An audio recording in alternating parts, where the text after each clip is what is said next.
Okay, thank you, Victoria. And thank you so much to everyone for being here. Can I get a show of hands? Who's from Switzerland? Nice! Who's from Latin America? Nice. Thank you for coming all this way. Who's from Europe generally? Also very strong. Okay. US or, yeah, also pretty strong. Okay. And Asia? Yeah. And Africa? We tried to get so many scholars, and the visas was so difficult. So next time we're going to do much better on this front. But if you are coming all this way, thank you so much. It's such an honor to finally be in this moment. Like, our team has been working incredibly hard for the past, probably in total 2 years. Half a year when you're like talking specifically about this residency and summit, and it means so much to all of us that you're all here. We're really excited to share with you what we've been up to, what we've been doing in this residency together, and have this day together to celebrate what's possible coming into the future of Switzerland. So, kicking off, what is Switzerland? So at the moment we're calling ourselves a Swiss network state and future society sandbox. And we're keeping it intentionally ambiguous, because are we a network state? Maybe, maybe not, but we're definitely a network state and society sandbox, and we want to be a place for experimentation for creating the future of society. Why are we in Switzerland, and why do we think Switzerland's a great place to do this? So the story starts a little bit when Vitalik decided to decentralize Zulu. And we were a little upset because we loved the original Montenegro so much that we kind of just wanted the centralized product. But anyhow, we kind of took it as a challenge as well and did a bit of thinking. And there was a realization that if there was going to be a Zulu anywhere, it needed to be in Switzerland. I've been living now in Switzerland for almost 10 years. I can finally apply for my citizenship next year. Maybe, hopefully, doing this will help me get it. I don't know. But what we know about Switzerland is that it has an incredible cultural technology that's been developed over 700 years of experimenting with decentralization, with forms of democracy, and now direct democracy. And what we realized, kind of as we thought more and more about Switzerland, is that it's got an interesting alignment with DIAC, and that potentially Switzerland is the best example of a nation state that has implemented DIAC-like social technology. So what does that look like, and why do we think that's the case? Switzerland is world #1 in innovation per capita, and has been for the last 20 years. It has excellent infrastructure. It has incredible decentralized governance. There's this direct democracy, which is actually well-functioning, because we did a talk last year in Chiang Mai, and someone said, well, isn't democracy is like 2 wolves and a sheep discussing what they're going to have for dinner? And why does this work in Switzerland? And the question is, like, let's find out and let's experiment with that. We think that it works in Switzerland because they've developed it over so long. And one of our thoughts with Switzerland is not to start from scratch with innovating on society, but to start from a solid foundation and figure out what the future looks like building on that solid foundation. Switzerland also has a very strong currency, becoming stronger by the day, an excellent economy. It has very clear and well-defined crypto regulation, which has made it very easy for us, for example, to build Web3 companies. We have incredible tech talent with ETH and EPFL, and we have access to a lot of EU talent, but we're not part of the EU. We also have an incredible ecosystem of Web3 foundations, of startups and people building in the Web3 space. In Zurich, there's an AI hub emerging that companies like Google, Anthropic, OpenAI are all actually coming to. Despite the high cost of living and high salaries in Switzerland, it actually turns out the talent here for those topics is cheaper than in SF. So there's a lot of incredible things that Switzerland's already doing well, and where it's performing well for innovation and for the kinds of things that we want to do with DIAC. So you could say the ultimate goal of Switzerland is to accelerate DIAC technology, or accelerate frontier tech in a DIAC-aligned way.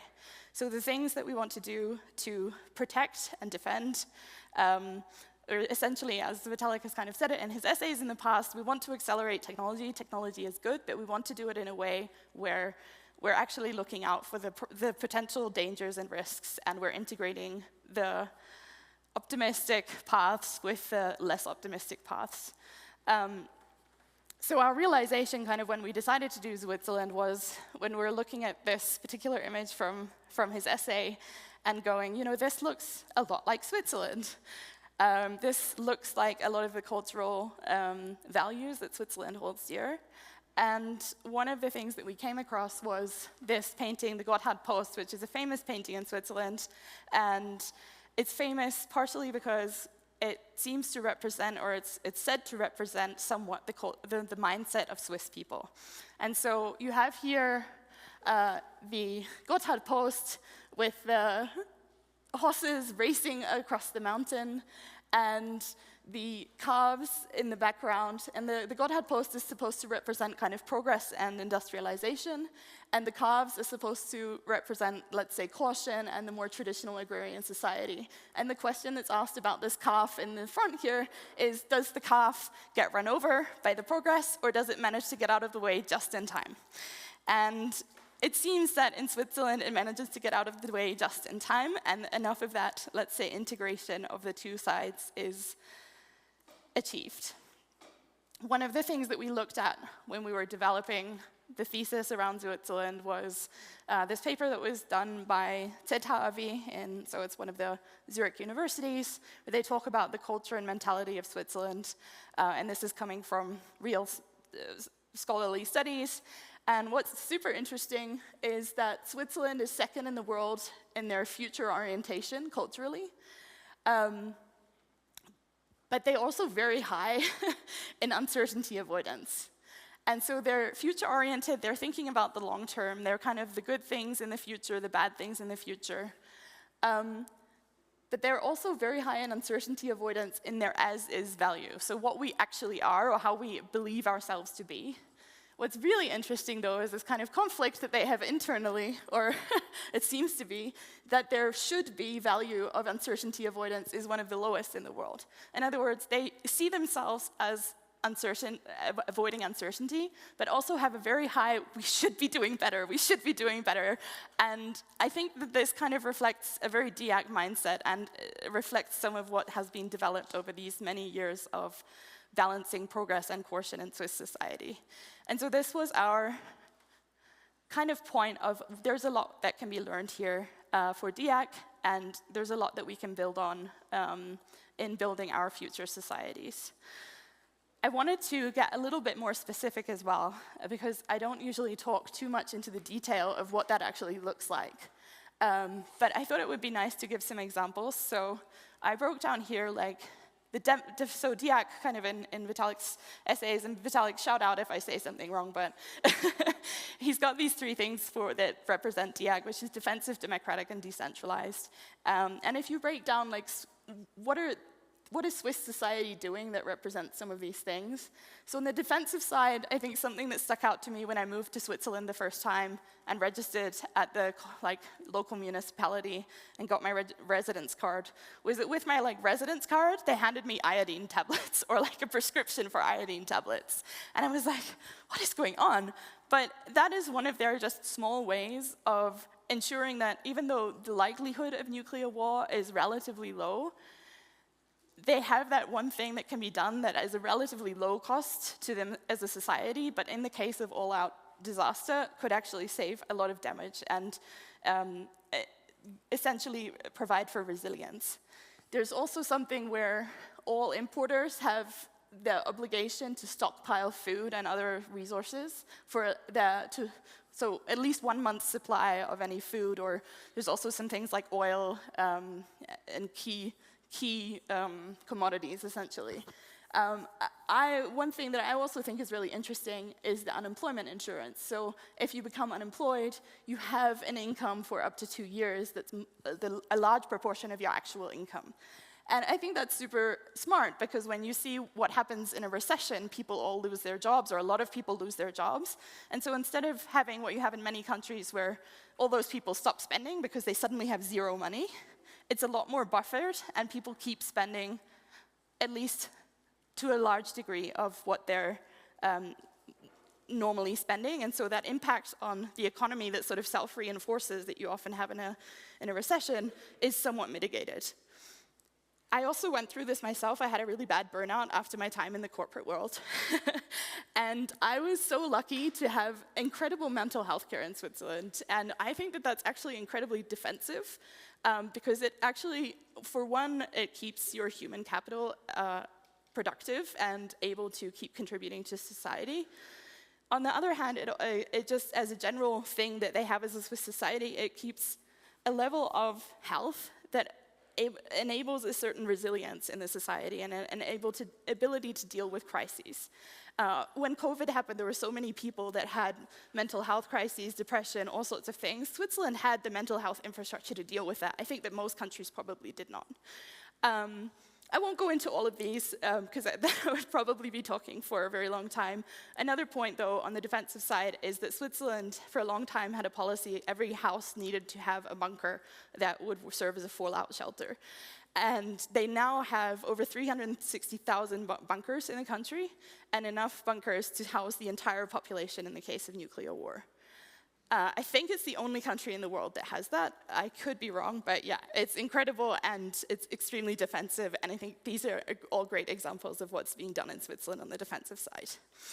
On the democratic side, I think many of you by now are already very aware. So we have the citizens' initiatives and referendums. Essentially, this starts at the municipality level. So I think one example that stuck out to me recently was like the citizens of the city of Zug were voting on do they get a new swimming pool for their town. And I think that's just such a cool example of the citizens participating in the decision making and the budgeting of local communities. And that goes all the way up to the cantonal level and to the federal level. So there was, in 2016, for example, a citizens' initiative to have a universal basic income. It was turned down by 77% of the population. But the fact that it was possible, that someone said, hey, I think that the future of society looks like this, and I think that this is something Switzerland needs, and that gets then discussed. You get enough signatures, it's 100,000 signatures, I think, at the federal level, and if you get those 100,000 signatures, you can trigger that discussion at the federal level. And sort of one thing that we cheekily were asking ourselves when we were thinking about building Switzerland as a permanent base and a society was, could we trigger a referendum to have a new canton for Switzerland? I don't know if we will, but it's something that is theoretically possible, and I find that very exciting. Another example of the democratic stuff happening in Switzerland is the Swiss cooperative housing model. Many of you might have heard me talking about this already, but essentially 25% of housing in Zurich, as an example, is provided by housing cooperatives, where the citizens and the residents of those cooperatives actually have a say in the rent, setting the rent, in how the policies of the building or the community are set, and it's a very successful model here in Switzerland. Generally, people living in housing cooperatives pay around 25% less rent, and there are even examples where they have a certain subset of the housing available for people that they want to create some form of public good. So be it whether they want to support migrants or they want to have some artists in their community that they're supporting, some interesting examples there. And then one example that I find really interesting about Switzerland, like, who knows the name of the president of Switzerland? I see literally no hands. And did you see how many Swiss people were here? Like a lot. So nobody knows who the president of Switzerland is right now. And I think that's an awesome thing. Because it means that the president, you know? You know for this year? You think you might be right. But yeah, like, no idea. And I think it's great because it means the presidency is essentially not about personality politics. We're not doing populism.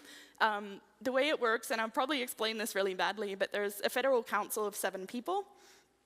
And those 7 people swap the presidency every year. And it's essentially just those 7 people are chosen or represent the various parties that are represented in parliament, and there's this thing called the Madrick formula that allows them to figure out how many of each party needs to be represented in this 7-people federal council. I think it's also very interesting in terms of, instead of just having one party in power, which is the case for most democratic countries that I'm aware of, and that party in power just like goes, okay, we're doing our legislation and we're doing it our way. The Federal Council actually decides the legislation across the parties together, so there's a lot more consensus building, there's a lot more discussion and thought that needs to go into how they design legislation and policies, and there's a lot more finding of the nuance and the details. And I think that that's something that works incredibly well in Switzerland and that could be an inspiring model for how we start the governance of Switzerland. And then on the decentralized level, I hope that Alexi will tell you a bit more about this later, because he's very good at talking about this. But what I find incredibly inspiring in Switzerland is the citizen mindset and the self-understanding of what it means to be a citizen. Being a citizen is not a thing that you are, and it's just a passive situation that doesn't change. It may not change that you're a citizen, but it's something that you participate in actively. I watched a really interesting presentation from actually an entrepreneur, but he's been involved in some government stuff as well. And he talked about the subsidiarity principle and the direct democracy, and how there had been some discussion at one point in Austria about whether direct democracy would work. And the Austrian politician said, oh, well, that would never work for us. Our people would be ungovernable. And this guy was saying in this interview, for me, I wouldn't accept such a statement from a Swiss politician. I'm a sovereign. I, as the individual, am the sovereign, and my government is here as a service provider to serve me, not to govern me. I am the sovereign. And that is a very, very different mindset and understanding to what most democratic countries have. And it, I think, informs a lot of the way decisions are made and the way a society is shaped in Switzerland. And so just that is all part of the subsidiarity principle. And I thought it was interesting. He also talked about how it starts with the individual. Decisions are made by the individual, then by the family, then by the local community or municipality, then by the canton. And only when all of those other levels are not the right level to make the decision, only then is it considered to be a federal decision-making point. And some of that is evolving, and there is some back and forth, and Uwe was here talking to us about the challenges. Also, Switzerland is not perfect, and there's lots of things that people think could be improved. But these are some of the really interesting examples of what makes Switzerland very different. Another example is local currencies. I actually hadn't been super aware of this until recently, but there are also local currencies like the Lemon in Geneva, and they actually function parallel to the CHF and enable a certain resilience on the local level, because it's a currency that's pegged to the CHF but is used in the local community and can help to buffer also crises. If there's like a CHF interest rate rise and the liquidity goes down, this local currency can kind of buffer the flow of, and the, let's say, the momentum or the money flows within that local community and help to buffer that community from that economic impact. Another example, good or bad, Alexi has some really interesting thoughts on this as well. Another example is that in certain communities, citizenship is still voted on, or your naturalization to get citizenship is still voted on by the commune itself. So you have quite a lot of these news articles every now and again where it's like, okay, this person's citizenship was denied because they complained about cowbells once, and the local community didn't like that. And it might sound ridiculous, but then there's some level of logic there too. If you move to a rural community that's had cowbells for 700 years and you complain about them, yeah, maybe you shouldn't get citizenship there. So yeah, there's some definite challenges, but there's also some really smart logic in some of that. And I think those are just a bunch of examples, but there's many more of how Switzerland, I've already renamed the country, how Switzerland is doing DIAC in its own way. So why is permanent sandbox? Why not just like have a bunch of amazing pop-up villages like we've had with Zuzulu? I think one really important thing for us was when we were looking into all of this, we looked into the sociology and some of the research on how do you make social innovation happen. And in those research papers, there were some really interesting points and research around free social spaces, or as they're calling them.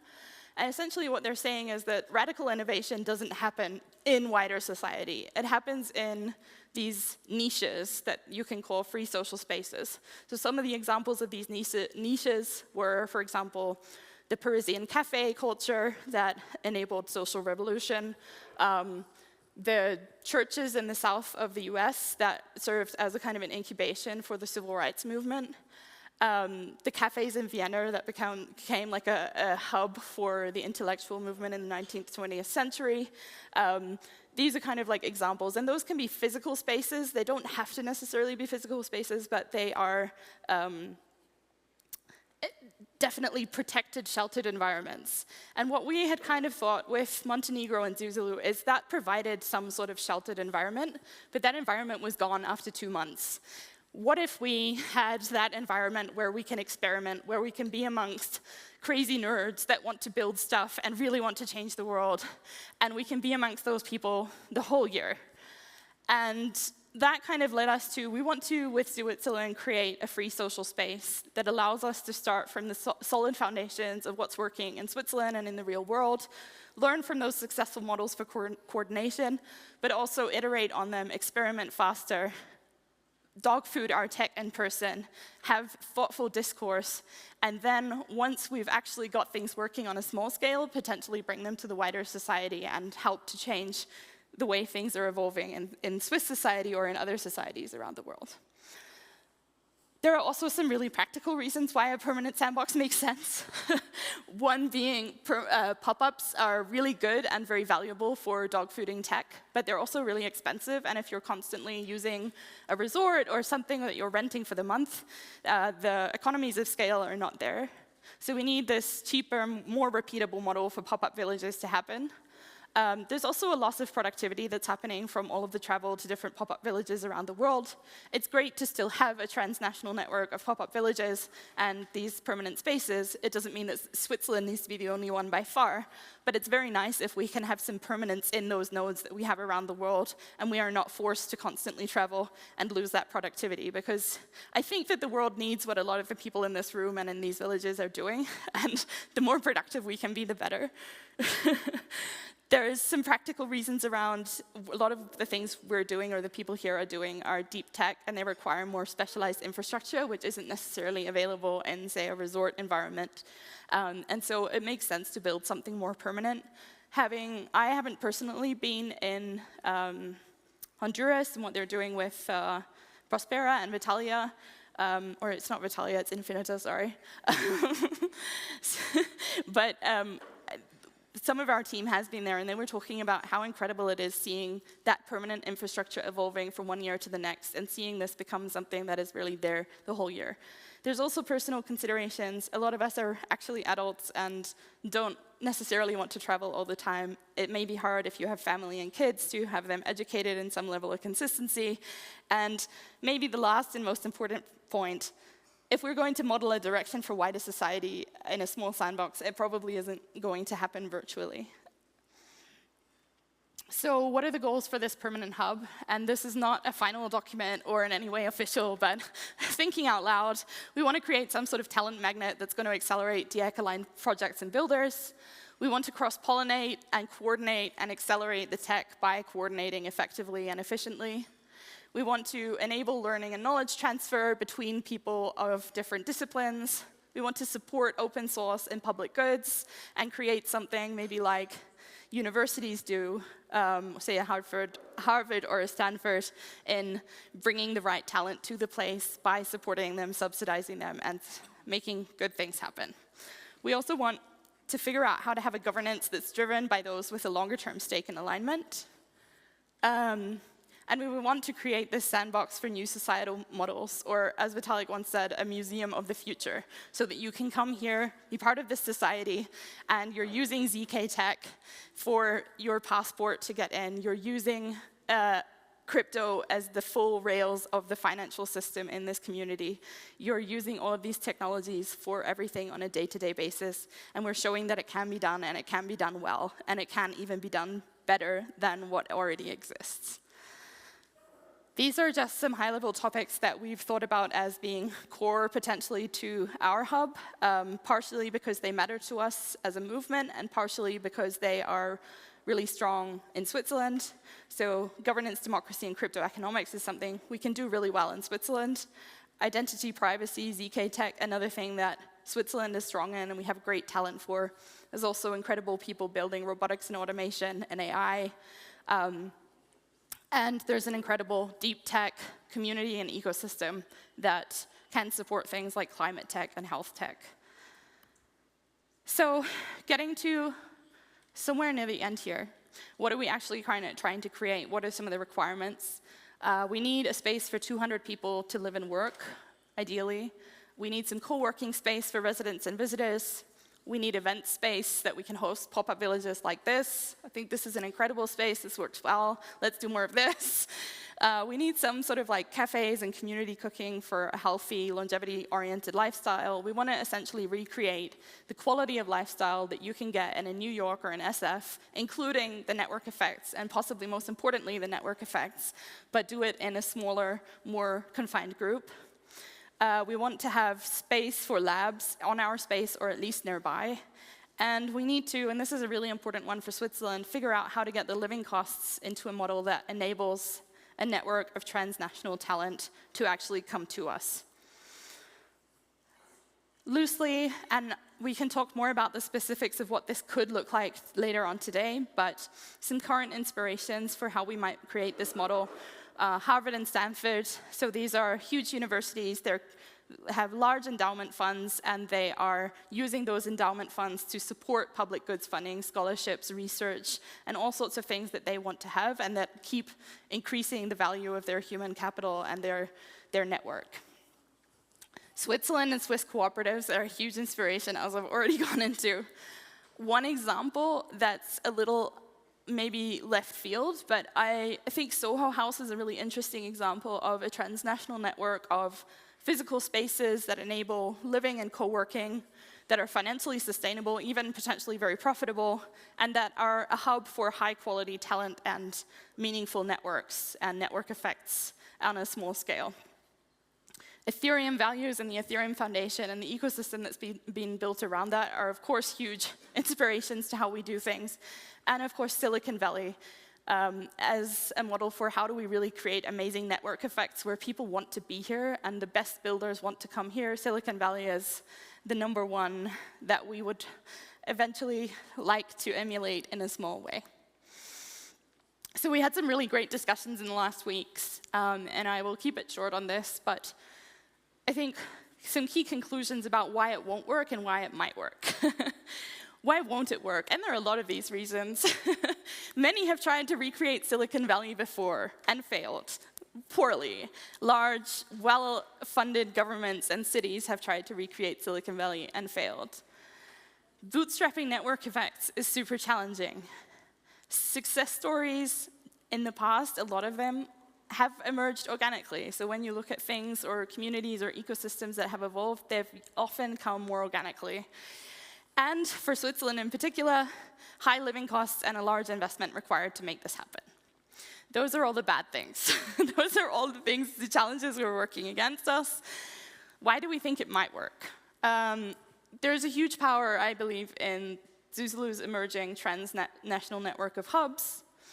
There's what we've been talking to builders about in the Swiss ecosystem, and we've seen repeated from time and time again, is there's actually a huge demand and need for a more entrepreneurial and freedom-oriented jurisdiction for European founders. I think Switzerland's marketing is not always the best, but for the people that are looking for a free and very easy place to do business in Europe, Switzerland is one of the best, potentially the best place in Europe to come, and probably what we're seeing with the AI hub and how the Web3 ecosystem has evolved in Zug are good examples of that working.